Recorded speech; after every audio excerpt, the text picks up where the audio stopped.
সে আলহামদুলিল্লাহ ভালো আছে। তবে তোমার ফর্মালিটি দেখে আমি তো অবাক। যিনি কি হয়েছে তোমার? তুমি কি বাই এনি চান্স নিজেকে দোষী ভাবছো? আত্মগ্লানিতে ভুগছো? চমকালো জিনিয়া। ওর চমকানো মুখটা দেখে আঁচল বুঝতে পারল সে ভুল নয়। পাশ থেকে জিনিকে আলিঙ্গন করলো আঁচল।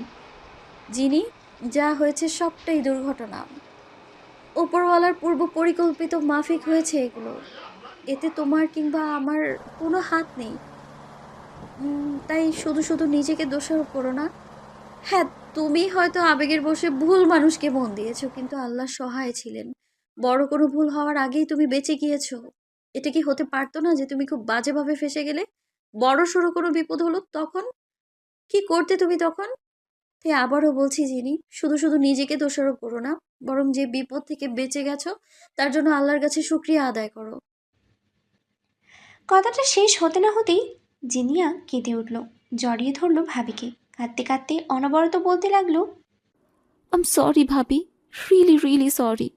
আমি খুনা করেও বুঝতে পারিনি সাদ এতটা খারাপ। বিশ্বাস করো, আমি আমি তোমাকে কষ্ট দিতে চাইনি। খুব কষ্ট পেয়েছো তাই না? ভাইয়া, বাড়ির সবাই কষ্ট পেয়েছে। আম সরি ভাবি, ভেরি ভেরি সরি। মনের সবটুকু দুঃখ কষ্ট প্রকাশ করে কাঁদতে লাগলো জিনিয়া। ওকে সযত্নে আগলে নিল ভাবি আঁচল। প্রিয় বন্ধুকে আজই কাঁদতে দিচ্ছে। এরকম এমন আত্মগ্লানির শিকার আর হতে দেবে না। আজকের পর থেকে ইনশাল্লাহ ফিরে আসবে সেই পুরনো জিনিয়া। হুম। সময় ও স্রোত চিরন্তর বহমান, থেমে থাকে না কভু। সময়ের পরিক্রমায় পেরিয়ে গেল দিন পঞ্জিকার কয়েকটি পাতা।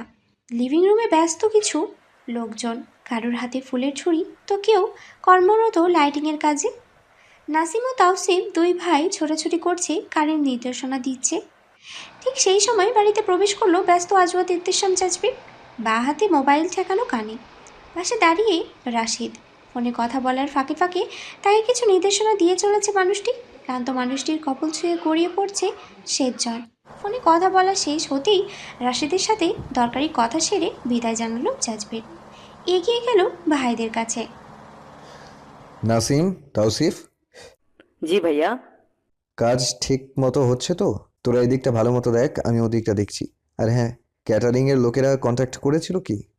হ্যাঁ ভাইয়া, ওরা কল করেছিল, কিছুক্ষণের মধ্যেই চলে আসবে। গুড।